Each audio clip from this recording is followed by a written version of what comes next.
अच्छी बातें सुनने से नहीं बदलता है जीवन। लक्ष्य तक पहुंचने के लिए चलना जरूरी है। गौतम बुद्ध रोज अपने शिष्यों को उपदेश देते थे। बुद्ध की ज्ञान की बातें सुनने काफी लोग आते थे। एक व्यक्ति गौतम बुद्ध का प्रवचन सुनने रोज नियम से आता था और उनकी सारी बातें सुनता था। बुद्ध अपने बीच प्रवचनों में क्रोध, अहंकार, लोभ, शत्रुता छोड़ने की बात कहते थे। बुद्ध के प्रवचनों का सार यही था कि इन बुरी आदतों को छोड़े बिना जीवन में शांति नहीं मिल सकती है। एक दिन उस व्यक्ति ने गौतम बुद्ध से कहा कि तथागत, मैं रोज नियम से आपके प्रवचन सुन रहा हूँ, लेकिन मुझे कोई लाभ नहीं मिल रहा। आपकी सारी बातें सच है, लेकिन मेरे जीवन में इनसे कोई बदलाव नहीं आ रहा है। बुद्ध ने उस व्यक्ति से पूछा कि तुम कहाँ रहते हो। उसने जवाब दिया कि मैं सारावस्ती में रहता हूँ। बुद्ध ने पूछा, एक जगह यहाँ से कितना दूर है। उस व्यक्ति ने जगह की दूरी बताई।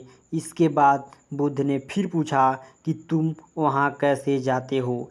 व्यक्ति ने बताया कि कभी घोड़े पर, कभी बैलगाड़ी पे बैठकर जाता हूँ। बुद्ध ने फिर पूछा कि तुम्हें वहाँ पहुँचने में कितना समय लगता है।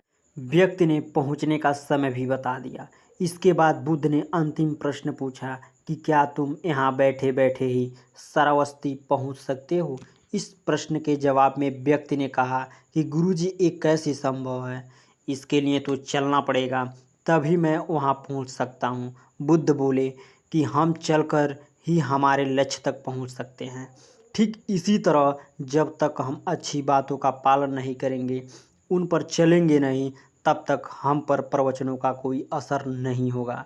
सिर्फ अच्छी बातें सुनने से हमारा जीवन नहीं बदलता है। हमें प्रवचनों को समझना होगा और उन्हें अपने जीवन में अपनाना होगा। व्यक्ति को बुद्ध की बातें समझ आ गई और उस दिन से उसने भी बुद्ध के बताए मार्ग पर चलना शुरू कर दिया। बुद्ध के प्रवचनों से व्यक्ति की सोच बदल गई और उसका मन शांत हो गया। इस छोटी सी कथा की सीख यह है कि अगर हम मन शांत करना चाहते हैं तो हमें क्रोध, लोभ, मोह, अहंकार को तुरंत छोड़ देना चाहिए। इन बुराइयों की वजह से हमारा मन अशांत रहता है, शांति नहीं मिलती है।